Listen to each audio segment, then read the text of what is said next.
welcome. This is the Yeshuan Firesides. I'm Delaney. And I'm Shawn. You can see on your screen, it says you can call or text us, 220-222-4686. We're part of Yeshuans. We think Jesus already returned. We think that he fulfilled everything, that God set the standard through his son, that there's no need for prophets and apostles and pastors and teachers. But in this day and age, God writes directly on the hearts and minds of those who seek him in spirit and truth. Yes. We suggest that that's outside of denominational jurisdiction, power, control. We believe that God is calling and reaching through Christ to all people, everywhere, all the time. And if you join with us in that, then you're probably a Yeshuan too. We're building up an app. It is currently accessible. It's called Yeshuans. Go to yeshuans.faith, YESHUANS.faith to access it. And that is where we retrieve lots of questions. There's forums. There's an AI chatbot. There's courses. There's a bunch of stuff. It's all free. And you can be a part of it. But... Also, just to give you an update on each week, on Sundays at 8, we do a verse-by-verse through Matthew, if you want to check that out. Then at 10, we do a Sunday school where we're talking about biblical precepts for us to grow by. And then today, on Sundays, Mountain Time at 2, we do the Fireside. Then, on Tuesdays at 8 p.m. Mountain, we air Heart of the Matter at 8 p.m. Epiphany, where we believe that the risen Christ has fully come into power. We use January 6th as the day we say he did it, but it's just emblematic of the idea that he rose materially and returned materially for his bride in that day. And today, that after 2,000 years of men making a mess of organized religion in his name, he's returned spiritually to those who are his, who walk in faith. Guess what? Your microphone has been totally down this whole time, but they can hear you in the background. So, do I need to talk louder? No, they heard you in the background. If you can't tell, we're a small team, so things get tricky sometimes. But anyway, we have a bunch of questions from this week. All right. Let's start with that one, actually. Someone wrote in the AI chatbot, what did Shawn announce on January 6th? Because they clearly didn't want to sit and watch a 2-hour episode. Hey, that's not fair. It's not fair. But you did announce, and you just said, you marked January 6th as the day, and maybe you don't want to answer it. Sure. And make them... We'll answer it. Okay. We essentially said that with historic Christianity celebrating 3 material events of Christ's life on January 6th, we are calling that his spiritual epiphany into the world today, that as the darkness grows around us and humanism in its darkest forms roil, we believe that the living God is rising up more powerfully in those people of faith. Mm-hmm. People of faith, not Christians only. Yeah. All people of faith.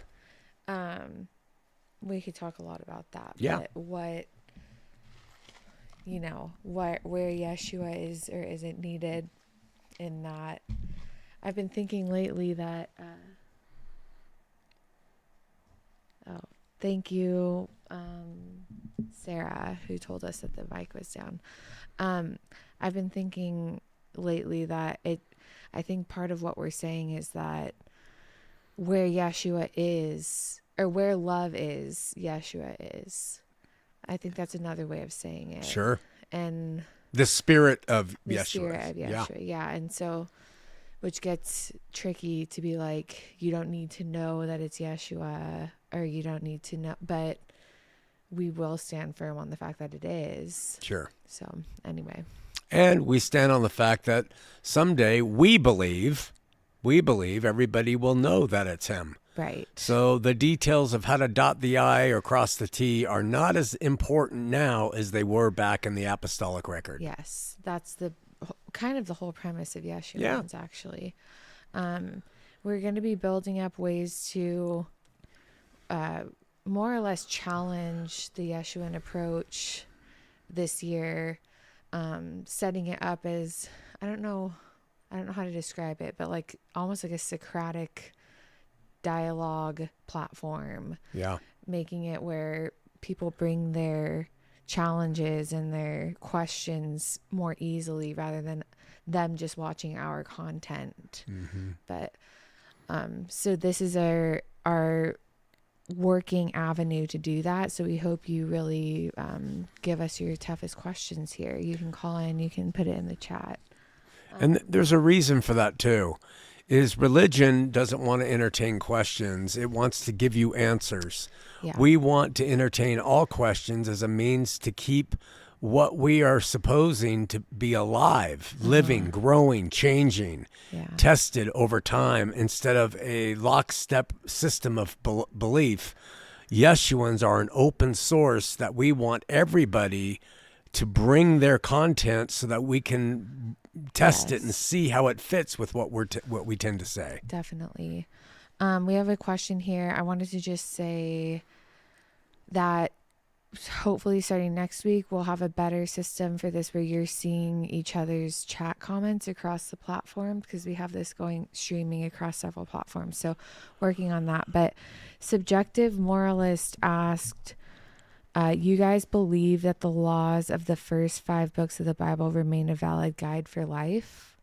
I don't. Yeah, I don't either. I believe they provide an invalid guide for life. That the real guide is the Spirit. The idea here, if you're new, is that the Bible is a completely fulfilled material document where we can learn from it principally, but it does not apply materially or collectively today. Yeah. But it's just a guideline. I mean, guide for life. I guess you could read those and principally draw from them, though. Sure, as an but individual. If it's a guide for life, then what was the need of a Messiah? True. To show that that was insufficient to bring a person to real living. The law only brought us like a schoolmaster to understand our need for God. Right. So I disagree with it being a guide for life. He said that's the normal emergent belief from Yeshuans. Why are you guys different? I don't even know what a Yeshuan, like, we thought it was a new term though. What does that mean? It's a normal emergent belief from Yeshuans. What is there an established group called Yeshuans? No.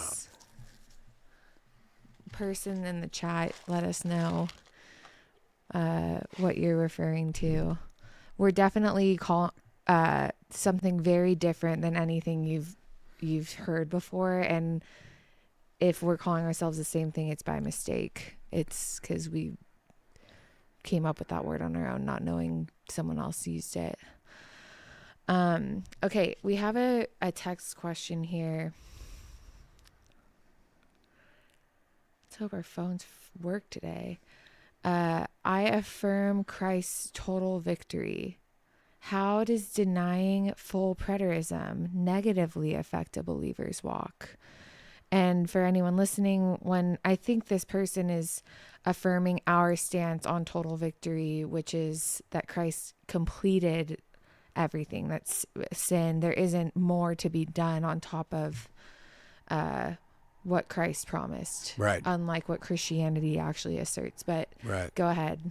How does denying full preterism negatively affect a believer's walk? Well, if I was a believer in a future return of Christ, and I really believe that, and you wrote and said you don't, it's all fulfilled. Yeah. What I would do is I would say, well, if he hasn't returned, then we have no basis, because Paul links his return to the fulfillment of everything. You have to have his return in place to believe that Christ fulfilled everything, because he's not going to fulfill everything until he returns. So our eschatology is vital to what we teach, in terms of how we do religion and how we believe and how it's practiced, because it's predicated off the idea that Christ has returned. God is now all in all, and all things have been put under his feet. If that's not the case, it's because he hasn't returned, so it would negatively impact being a Yeshuan. All right. Yeah. He just told us that this is Randy in York, Pennsylvania. Hey, I was on a mission there. I love York, Pennsylvania, with all those York peppermint patties. Subjective Moralist says the rough numbers show that there are 200,000 to 1.5 million people who call themselves Yeshuans worldwide. Is there like a link to on the internet that like describes? Is it because they're just using Jesus' real name? Because they're Jews? They're speaking Hebrew or something? No, because there's way more than that in the U.S. of Christians. Yeshuans? I don't know. Well, if there is, good job. You're calling them by the right name. Sure. We're not associated with them, just to simply answer your question, but I am But to hearken back about to the basis of his question is, do we believe in the Pentateuch law? Right. We do not, because Paul said we're dead to the law. But clearly there's a group called Yeshuans that says that about themselves. And they sound like Messianic Jews. I see. Yeah. And if they believe in, so that's how we're getting confused. Well, that would make sense. Interesting. Yeah.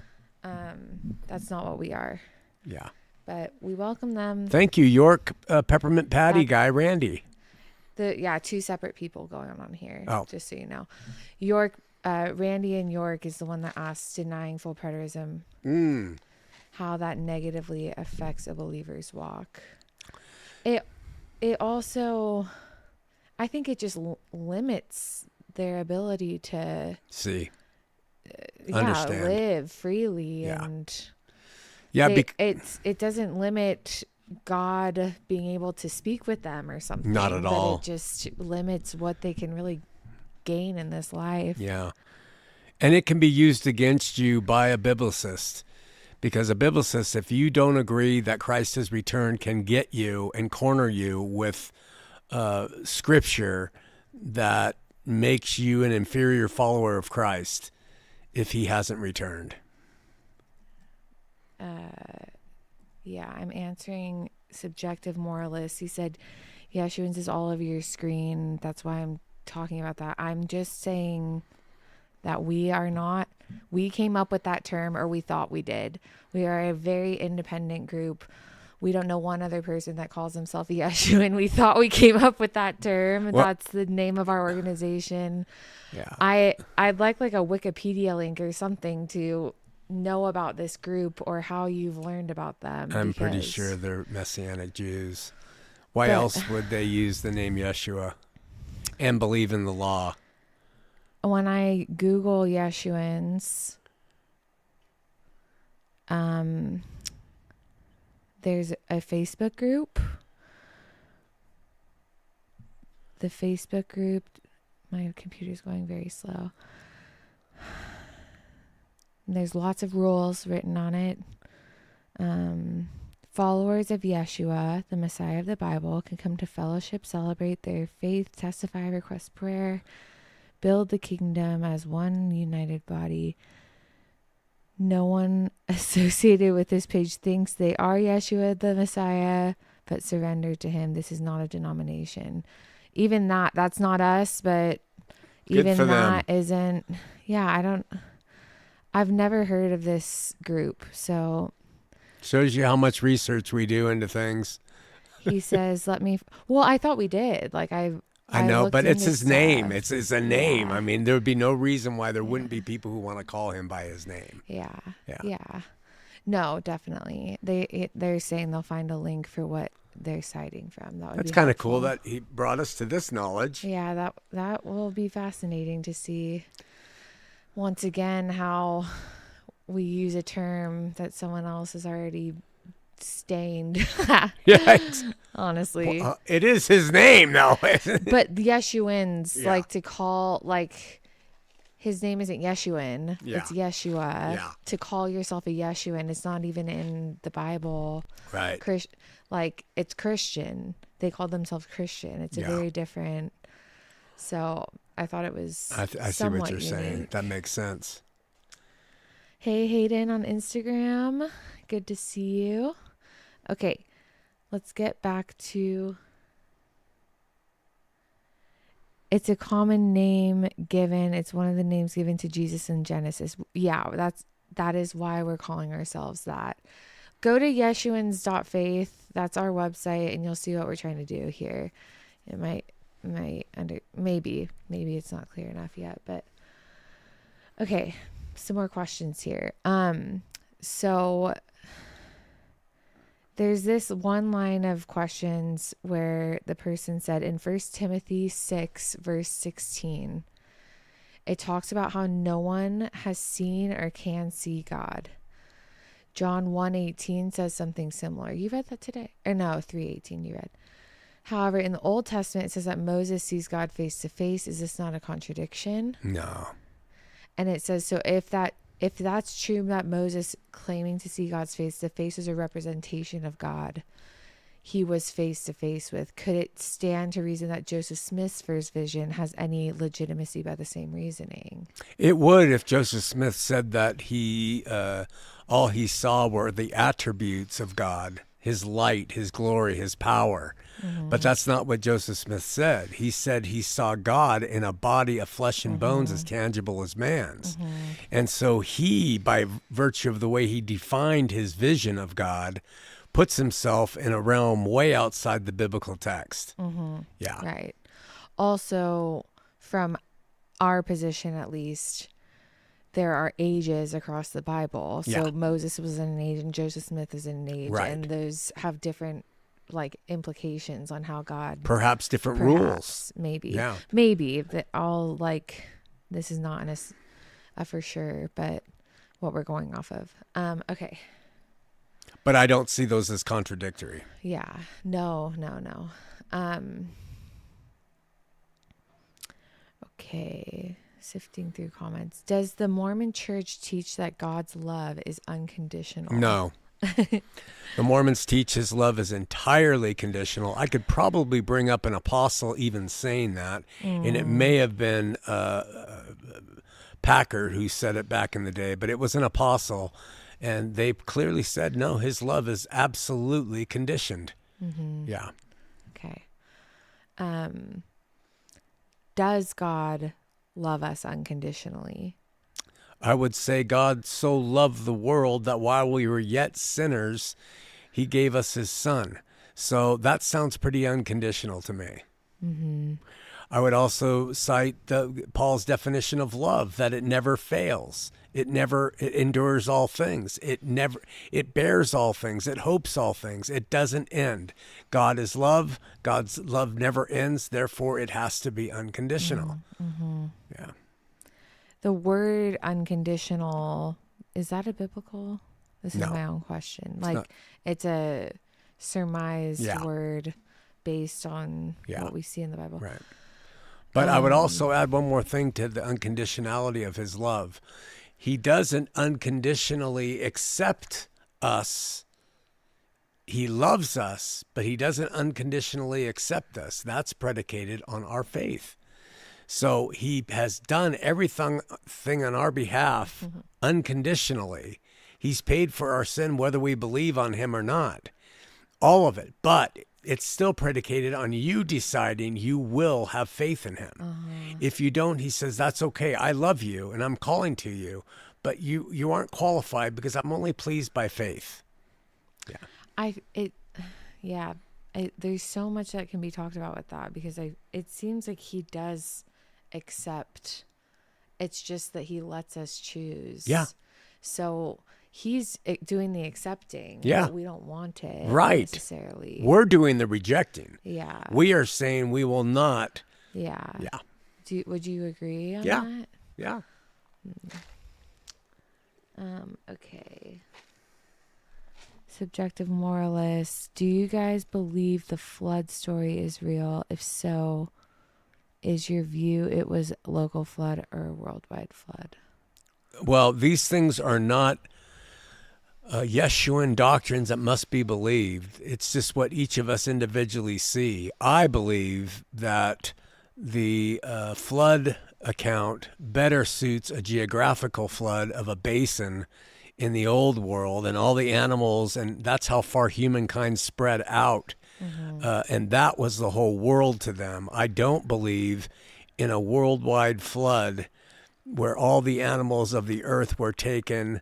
Pangea was torn apart by the flood. The ark rested on Mount Ararat, and then all the animals went back to their different countries. I do not believe that. Yeah.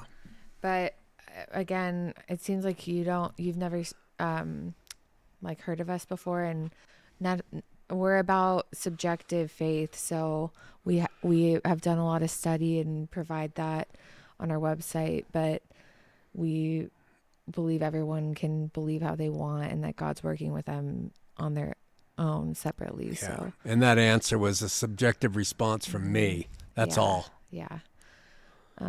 If you're saying that each person gets to believe what they will, how can a person truly know what is real or not? This sounds more subjective than objective truth.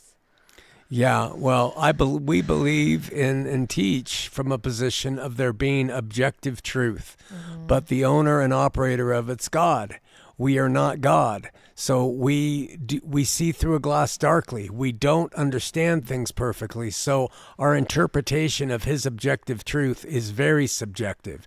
Your version of what you believe is different than mine. And that is always going to be the case because we're all so different from different everything. Yeah. We are different. So it has to be subjective. The way you distinguish between what is right and what is wrong is by the fruit it produces. Yeah. If the fruit is not love, then you're probably subjectively interpreting something about God wrongly. Yeah, that they say, thanks for engaging. I'm genuinely curious. And that's what this is for. We're really happy for the questions. So thank you for it.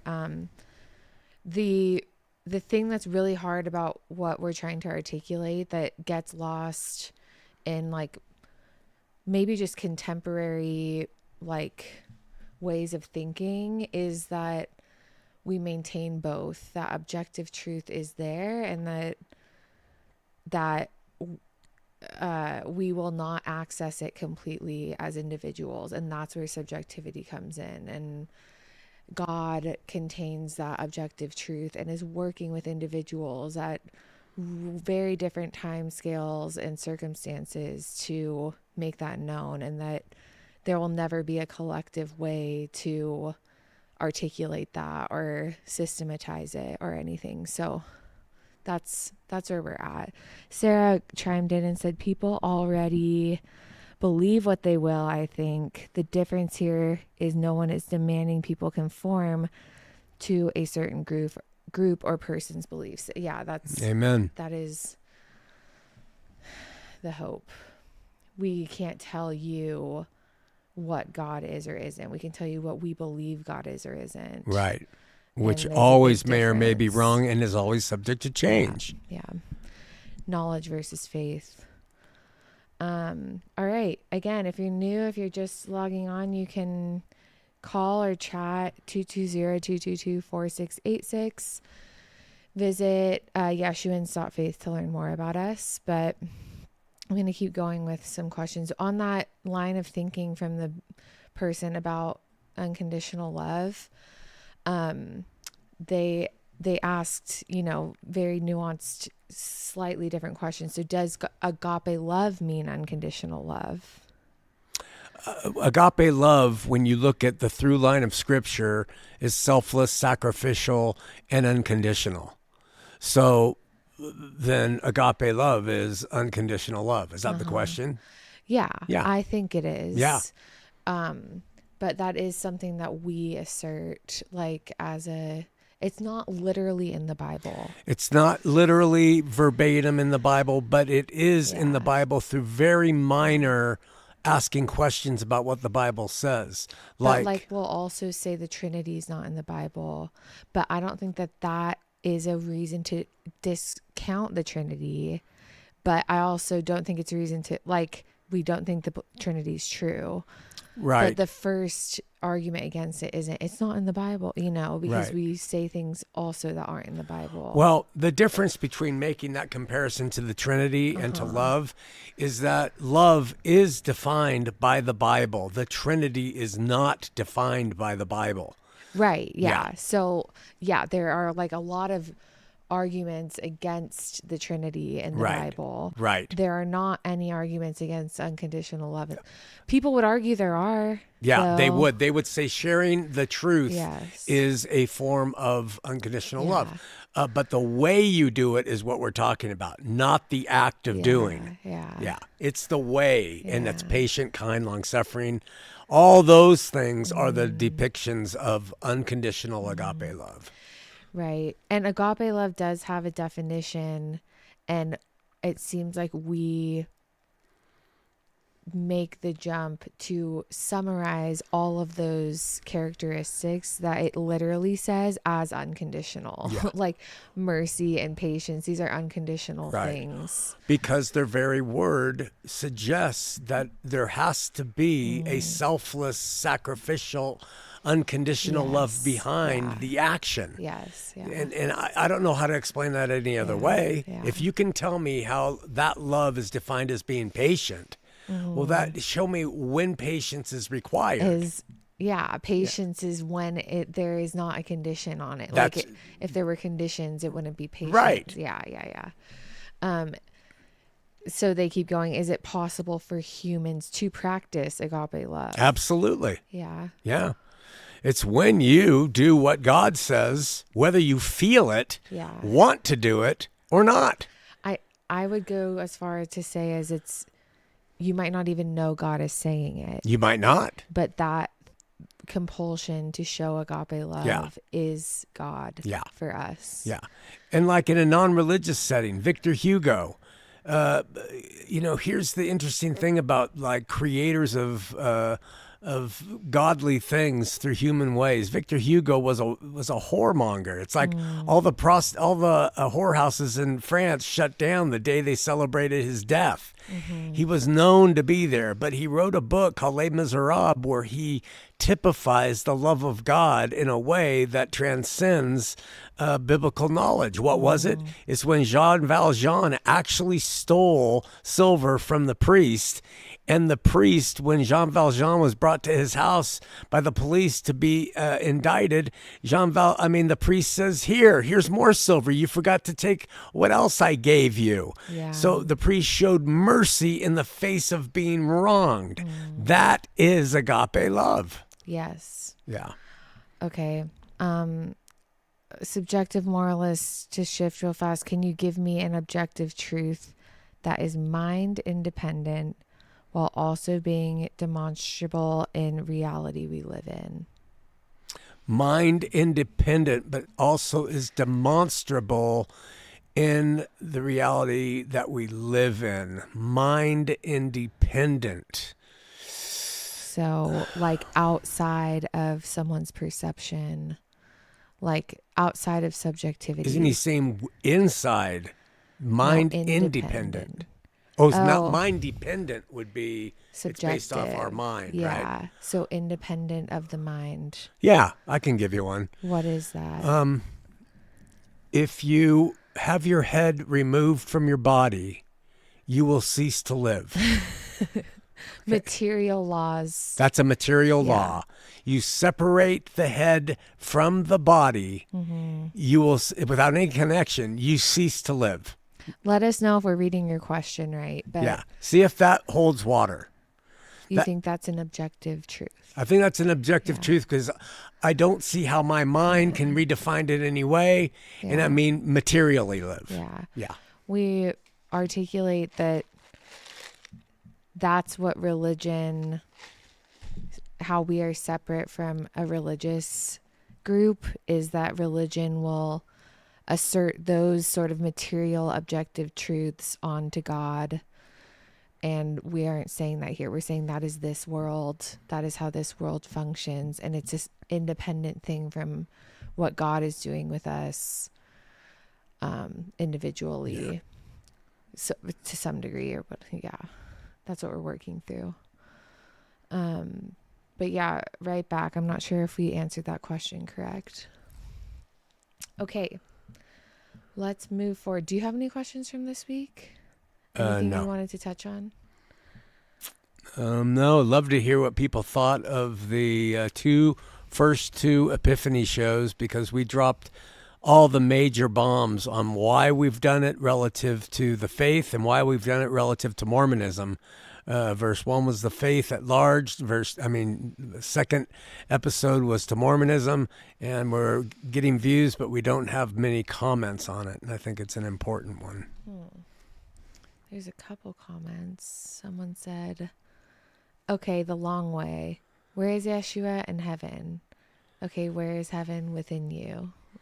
Actually, Christ said the kingdom of heaven. The kingdom is within you, not heaven itself. Yeah.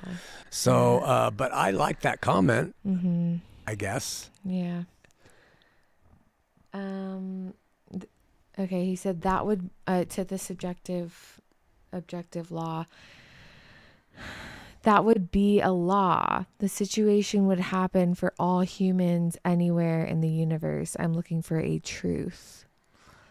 I argue truth is subjective in all cases when it comes to mind-independent situations. Truth only becomes objective and mind-dependent on a subjective basis.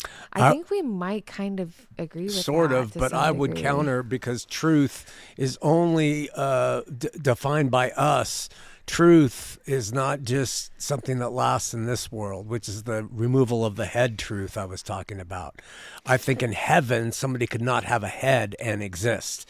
So when I say truth, I mean truth that is eternal. Capital T does not. I think that's what he's actually saying too, though. Is he? Is that what, like, when I think through these things, I think of it that way too. Truth is in the realm of God. Yes. And it is not this world. No. So, and the way we talk about it is like those two realms, this world and the eternal realm. So what you're calling a law, like, yeah, you can call that a law. We'll agree with you. And it's a law that... But it's a truth of this world. Truth of this world, right. And the thing that we insist on is that there are separate realms. There's this realm and that realm. This realm has the laws. That realm has the truth. Right.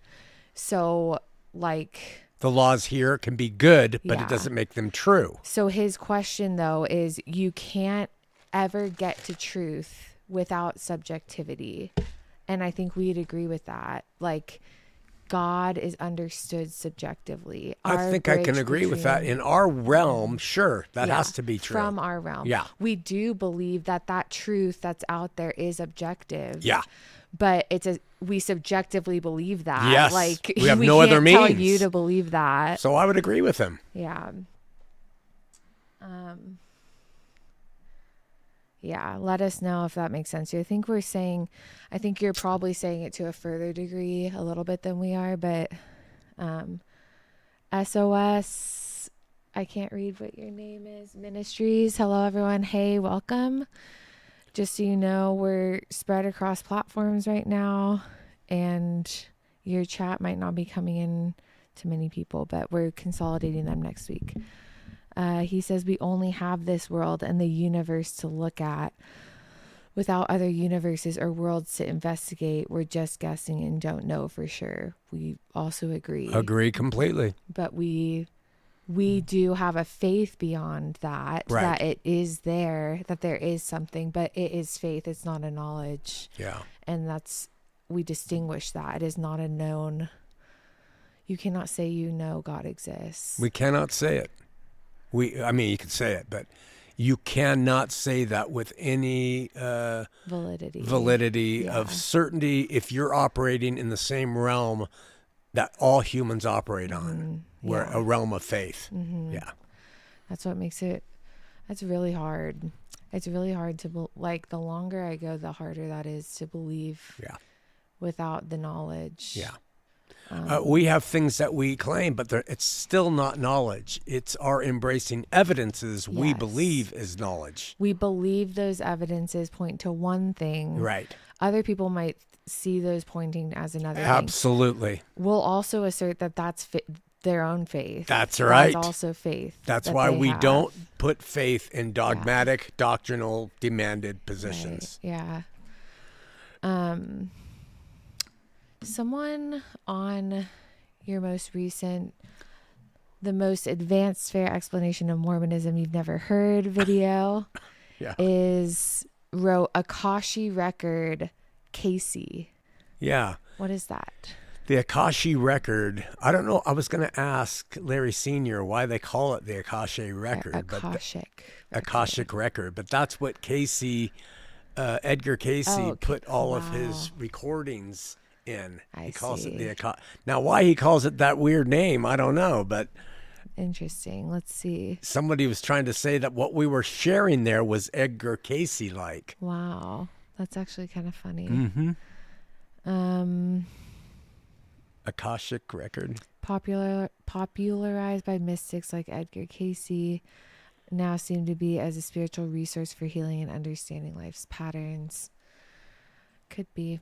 And I would suggest, just really from my own perspective, that is more like the Jungian collective record. The Akashic record is a Jungian collective of human spirit of man stuff, and not a sacred book that God has for healing. And that's where I differentiate the inspirations that Casey had and Smith had, or you or I have, from revelations from God. God's revelation was his son. Done. Yeah. Period. Yeah. Very different. Yeah. Subjective moralist. So are we agreeing that faith is what people rely on when it comes to religion and God? There is no knowledge or truth that God is real based on the definition of faith. I would say that, yeah. Yeah, me too. Yeah. I think we're in agreement on that. And we do have that faith and do everything to teach it, but are trying to get religions and religious people to admit that it's not a knowledge. Yeah. And to stop debating with scientists over knowledge, because it's all just everybody postulating what they believe is true. I also think that scientists go off of faith like that. So that's where maybe you're in a disagreement with us. They go off of laws as much as religion does. Theorems. But in the end, their connection of law to truth is a faith. That's right. That's really what's going on. That's all it is. Randy from York, do you believe that in 70 AD, Jesus took his church in a bodily sense, or was it a spiritual reality? I think that he took his bride from the earth, and in the twinkling of an eye, she changed from being physical and material to being spiritual and immortal. And I think that's what happened in 70 AD with the final destruction of all of the former age happening in about 134 AD. Back to that Akashic thing, that's Blavatsky as well. Yeah, it's all theosophy. Yeah. That's why I tie them all together. Yeah, because they all have these insights, but I just can't help but see them as coming from the spirit of man collective. Yeah. And this person that said that's what you're doing is not acknowledging your biblical reference to Christ, and that isn't Christ. Like, these people say it is God. Yeah, right? Like they say it's God. Like that's Casey says it's God doing these things. You're like, it's not God. No, it's this I'm world. saying it's our spirit of man, which is really powerful. We're made in God's image. We have imagination. We have the living zeitgeist, world geist that we operate by. And these people like Casey and like Blavatsky and Jung and all of them, Smith, they had access to the spirit of man in the metaphysical sense. Yeah. And it's trippy. Yeah. So that's how you would distinguish yourself from really from religion and from mystics is that they all say it's God. Yeah. And you're like, it's not God. Yeah, that is what's radical about this. Yeah. I think that person commenting also is saying that's what Mormonism is. Oh. I don't see them saying that's what you are. Yeah. Because we're saying it's the most advanced, fair explanation of Mormonism. It's like a Kashi record. Like, Oh, okay. Like, okay. They're just doing, Joseph Smith's doing what But those nobody is mystics bringing did. this out in terms of Mormonism. They're trying to say he was a prophet of God. And we're trying to say that if you take the biblical record seriously, he was the last prophet. He was the final. Christ. He was, he was the truth. I am the way, the truth, like this other guy's talking about. So we have no other need for heavenly objective truth. We've got it in him and what he did. Yes. Yeah. Okay. Okay, you answered Randy's question on the spiritual or body resurrection. Or took his church. Yeah, I answered it, I think. Okay. Sorry, I'm doing too many things at once. And I would tell Randy that from that point forward, everybody who dies experiences their own spiritual transformation from going from the material, which goes into the ground, to the spiritual regeneration, which God gives them. So there's no more waiting judgment. It happens immediately at death. Okay. It's so different from what everyone on social media social media is my point of reference right now while I post videos, but it's wild. People really disagree with that. They really do. They've been clinging to it. But if they want to take the Bible, it can't happen till he returns. And there's a whole bunch of wiggle woggle in that. Yeah. Okay. We have 17 minutes left. If you want to call in, you can. 220-222-4686 or HOTM.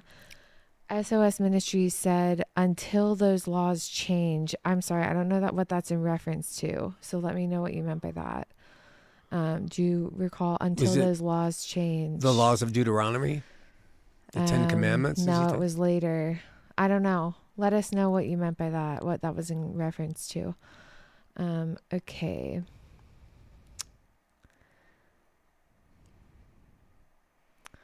On the Adams Road video. Wow, that's an old one. Yeah. People are still finding that one a lot. Just a comment. I'm not shocked as our relationship to God so precious that we as sinners must seek prayers from our brothers and sisters. God will not share his glory with anyone as he is the Almighty God. As we can see, God is uprooting those who are not in constant prayer for his strength. We must diminish ourselves each day. That sort of thing. I just like to caution. We have a call here, so let's take that first. Hey, you're on the air. Hey, this is Subjective Moralist. Oh. Hey, awesome. Glad you're calling in. I figured this be more efficient. So, yeah, give me just a small breakdown of what you guys believe, because I'm not fully understanding. Okay, so essentially what we believe is that the biblical record tells us everything God did in and through his nation and then his son and then the Spirit of Christ to reconcile the world to himself. We believe that we have spiritually returned to the garden that our first parents ruined for us. And every human being is in that garden spiritually, not materially, choosing how they want to live. They have the Spirit of Christ in them. That's what's returned us all unconditionally to that garden state. And everyone is choosing whether to seek out and find the light of Christ within them or to bury it and live according to their own will and ways, which is akin to either eating from the tree of life or eating from the tree of knowledge of good and evil, which leads to death. Finally, to summarize it, we believe that everything before Christ has been victoriously placed under his feet that we read about in the biblical narrative. Hell, Satan, death, afterlife punishment, etc., separation from God, and that everything since Christ God has allowed to further his work and growth in bringing all souls to him by and through faith. That's pretty much what we stand on, unless Delaney has more to add. I would just add that in terms of what we've been talking about with you, that idea is that Christ, it became the merging of like this world and the eternal for once and for all, which is why we talk about subjectivity now. It's like individuals and God, and that's it. And this world is this world materially, and the world itself is approached subjectively. And that faith bridges the gap between us and God now. So everything he just said is we have faith in. It's not a knowledge of that stuff, but that's what it's based on. Gotcha. Okay. Cool. No, there was a lot there. Thank you. So I guess the two questions I have then, it doesn't sound like you guys believe the Bible is inerrant, like it's not word for word true. Am I understanding that right? Yeah, we believe that it was word for word true when transmitted, but that's a waste of breath to even say it because we don't have any of those records of when it was transmitted. So since that time, we believe there are errors, but they aren't significant so as to lead somebody astray. Okay. To follow up on that, are you guys of the belief that Jesus was a real person, that he died on the cross, crucified by Romans, and then rose from the grave 3 days later? Do you guys follow that? Yeah. Belief? Yeah, absolutely. We believe the narrative as closely as it can be discerned in the scriptures. So we do believe that literally Christ was a God with us in the form of a man who did actually die for the sin of the world and resurrected on the third day. And we do believe that that basis is the basis for everything. Okay. But again, my next... Yeah, you can disagree, but... No, it's okay. I think there's evidence, but I think there's different levels of evidence. Yeah. And what I mean by that is I think when we look, I'm going to speak generally. I'm not going to try to straw man anyone's argument. I think, and I agree with you, we don't have the direct texts to really see if it's true. So what I see people often do is they're going to kind of collect everything that the Bible says, and the singular message is, this is who Jesus was, this is the miracles that he performed, this is what happened, etc. But what I often look for that I think the Bible's lacking is strong evidence. And by strong evidence, I mean there's no direct eyewitnesses. There's no direct documents, and virtually everything that I see in the Bible are claims and very, very strong assertions. So do you guys fall in the category of like the first one or the latter? Just out of curiosity, if you agree with my take on the different evidences. Yeah, I think you're right on the different evidences. And I believe that evidences kind of unfold on us depending on our mindset and what we are seeking to find. Therefore, we get what we want.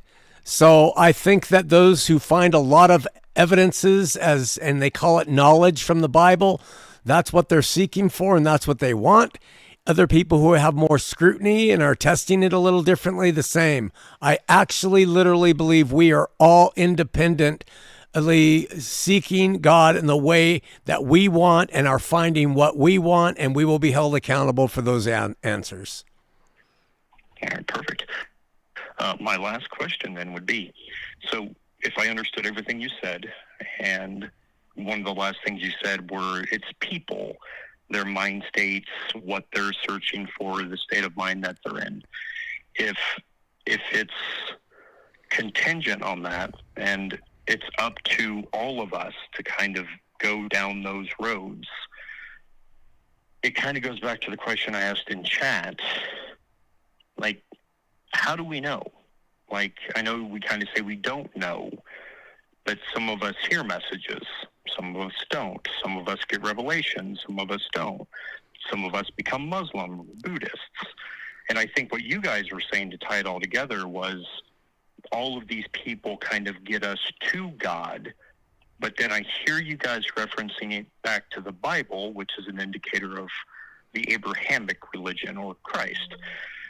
So here's where I kind of get lost on it. So if you could just help me with that, that would be great.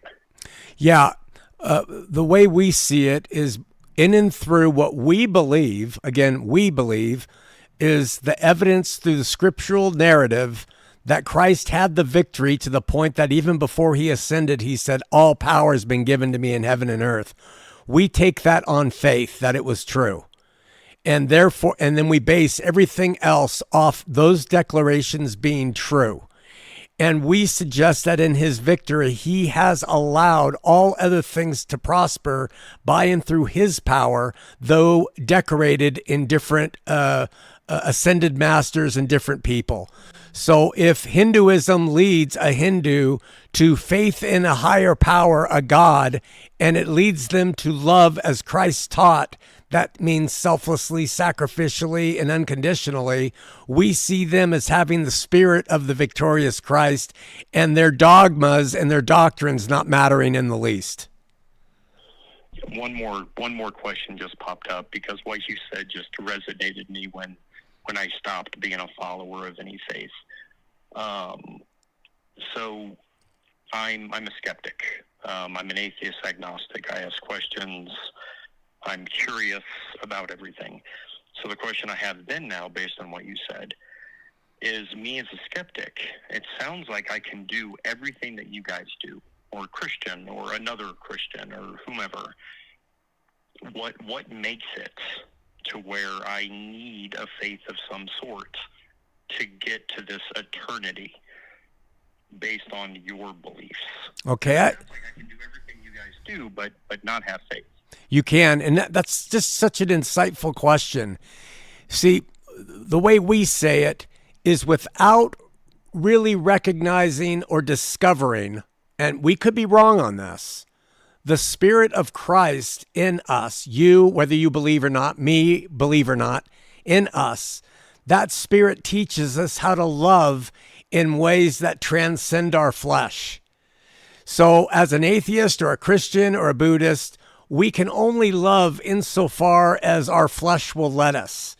But if and when we come to acquiesce our will and ways which are broken to his ways which by the Spirit are profoundly loving in a selfless, sacrificial, and unconditional way, that is how you'll know whether you accept him by faith or not, if he's in you, that you love as he did. So that's what I say to anybody who claims anything about truth or knowledge or wisdom or God. How do you love? What do you do if someone punches your mom in the face? What do you do if someone rips you off in business and makes you close your industry? How do you respond to that in your heart? And it's by the heart angle that I assess other people's stated faith. It's not by their doctrines or dogmas, rejection of God or acceptance of God. It's by their love. So if I were to, let's say, going off your examples, I would argue like the average person, and not to get into like the neurology behind it, but if I saw a child being harmed or a dog being harmed, I think it's instilled in us. Some people will call it God. I think I can explain it through evolution. But I think generally speaking, when we see well-being being reduced in another human being, I argue it doesn't take a belief in a deity. It's in us. Like, we know what it's like to be hungry. So if I see someone else hungry, if I feed them, it's me increasing the well-being, and that can go across any sort of animal or anything. And if that's the case, I would say that you would say you're making that choice. And I would say if you have a love that transcends your flesh, your will, your desires, I would say that's God. We can disagree. You can say I interpret it as myself making the decision through evolutionary processes. I'm not going to be your judge. I don't care what your claims are. They may be true. So for me... Would you call it altruism? No, I wouldn't call it altruism because what the kind of love we're talking about is not empathetic love that when you see an animal getting hurt, you can identify with it. We're talking about having mercy on things that do not deserve your mercy. And I think the reason that's altruism. Like altruism is us sacrificing part of ourselves for the betterment of something else. That's us saying, okay, like if this isn't going to benefit me, like I'm going to do for like my wife is sick or let's say my wife, I don't know, you get the example. I do. And I don't want to belabor this or go in circles on it. No. I think this is, so. We think you're right, but you've labeled it altruism. We've labeled it agape love. You've labeled it something that humans are capable of doing, and they are, but I'm saying that humans have a limit to it, and I'm saying Christ in his love, giving his life for something lesser because his life was worth so much more. That was the ultimate altruistic act. So, you can call it altruism, but I call it the Spirit of Christ that took me, who would rejoice and laugh at a dog being beaten before. You see, we're not all like you. I wouldn't care if a dog was being beaten, but it was in and through the different change that I occurred when I discovered Christ in me that enabled me to see his love for me first, and therefore the necessity for his love to come out from me now as a disciple. But I agree with you, brother. You might have that without him. And he even said, I didn't come for the healthy. I came for the weak. So no problem. You could be a Yeshuan as an atheist, agnostic atheist, who believes in the power of selfless love, calling it altruism or not, and you're welcome. That's what we're trying to say. Forget the dogmas and the doctrines. We want people who are looking in faith and love. You might not fit the faith part, but you do the love, apparently. I get you. Good deal. Okay, well, I think I called when you said you guys have like 20 minutes left. I'd love to call back the next time you guys are doing a show if I'm welcome back to call. Love it. If that's okay, when's the next time you guys Always. We do this. From now on, we will be doing this every Sunday at 2 p.m. Mountain Time. We're in Utah. So this same time every Sunday. And we welcome this kind of dialogue. We especially want people who differ with us and bring something new so that we can sharpen our stuff and change our stuff where it proves to be wrong. All right. Well, I will call next week. I appreciate your engagement and your time. It was awesome. Thank you. Thank you so much. Okay, bye. Bye. You guys have a good day. We had another call in that time. So we can take your call if you call back right now. I feel bad. We've got a few minutes. We can go a little bit longer. Yeah. Because calls are worth their weight in gold. Yeah. Thank you, I don't even know. Did we get his name? No, he gave us his title. Moralist. We'll call you that. Thank you for... Let's just call him the Moralist. Is that what it is? Subjective Moralist. Subjective Moralist. Yeah. I really do like that. And someone said really good questions, and I agree. That was really helpful. We got one text question here. Hey, so with the change in age, if you made a list of the 7 deadly sins for women, what would they be? Like, I just don't see your average woman struggling with lust or greed, et cetera, et cetera. I see. I definitely struggle with lust and greed in my own ways. Well, there you go. Why would women think they be? manifest different. Are you talking just about gender differences? Yeah, like women have struggles with... maybe... I mean, lust isn't always necessarily sexual. It can be for the things of this world, materialism. Mm-hmm. I don't know. It seems like a subjective moralist is Jason. Nice to meet you, Jason. All right. Well, anyway, to answer the question, if you made a list of the 7 deadly sins for women, is there a... I don't think I could do... I think I could do 7 deadly sins for humans. Yeah. Because men and women, we're very much alike and we're very different, but it's predicated on how we're made up. Yeah. Yeah. But you do identify a shift of masculine to feminine. So does that have any implications? Well, if you want to break it down in terms of masculine and feminine traits, and therefore what traits men and women need to work on in a general sense, masculine men need to work on their sexual lust, their lust for war, argument, power, dominion, control, mansplaining, arrogance, all of that, things of this world. Women seem to need to deal more with things like envy, just seem to. It's funny. I, as a woman, I guess I see all this 7 deadly sins as applicable, but just in different contexts. Ways. Yeah. Like women will want the admiration and attention of as many men as they can possibly get, whether they're married or not. Like they want all men. They want to be the one that every man likes. You know, that's a greedy kind of. It's so funny, thing. But that is so true that a woman wants attention. Yes, attention. Like attention is greed. Like those are. And men want respect. Nothing is all women and nothing is all men. But in terms of like classic masculinity and femininity, I think all those 7 deadly sins can be applied. Yeah, I think that's a really good one, because when you look just generally at a normal woman versus a normal man, women just want to be the subject of adoration. That's why they have lashes and hair products and all the different things that women love. They just, our little granddaughter just loves the things of women. Yeah. Sparkly dresses. It seems more common for a man to be okay with his wife loving him. Yeah. And a woman wants her husband and all of her friends' husbands to love her. Like, but men also would like to have all the husbands' wives love them. Yeah. Just in a different way. Different types of greed. I think women would hoard as much of the food for their children if they could, and money, whatever. Yeah. Different types lust and greed and gluttony and pride.